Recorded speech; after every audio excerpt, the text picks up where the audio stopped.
was very interesting doing this because I found that there were questions where I really, really wanted to pick two, not just one. And there were others where I went, none of these are right for me at all, but I didn't have the option of passing. And I was just curious if I haven't found that in the other ones I've done. So I was just curious about that. Yeah. So part of this is, again, this is about if you're a fish in water, you don't know you're in water until it's right. It's like, we're asking you to pay attention to the water.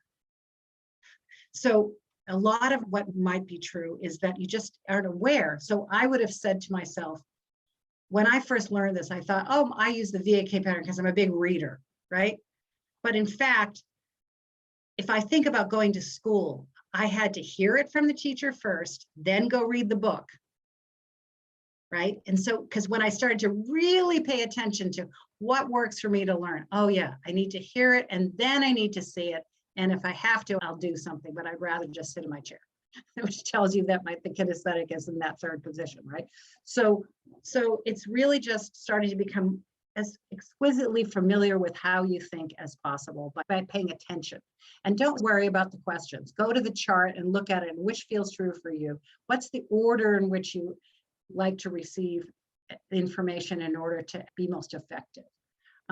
That's another way to figure it out. And that's my suggestion about that. And someone's asking about ADHD. Yes, some people who are diagnosed with ADHD are particular mind patterns that, because they can't sit still, for instance, in class, that's typically people who have the K in the first or the second. And that typically teachers use the AVK or the VAK pattern, at least in the United States. I can't speak to other countries. So that alive in the bodiness often gets diagnosed as ADHD, right? So are there statistics about which country populations have separate profiles? Yes. There's not statistics, but we found by going around the world working with this information, whether it's cultural, whether it's genetic, whether it's school systems, you see big patterns in different countries. I've done a bunch of work in Nigeria. Many people in that country use the KAV pattern.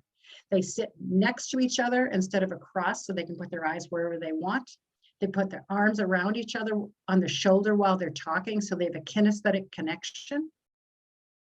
And then their eyes are free to go look wherever they want.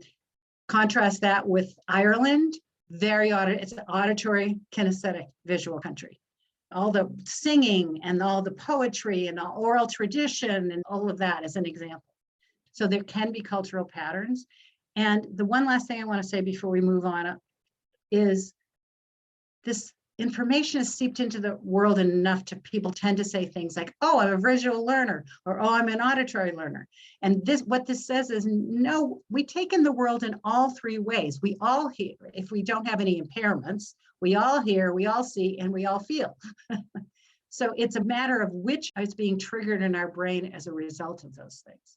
So it has a more complex usefulness, I believe, than just saying, oh, I'm auditory learner, because I'm not. I actually have to hear it, see it, and then do it, right?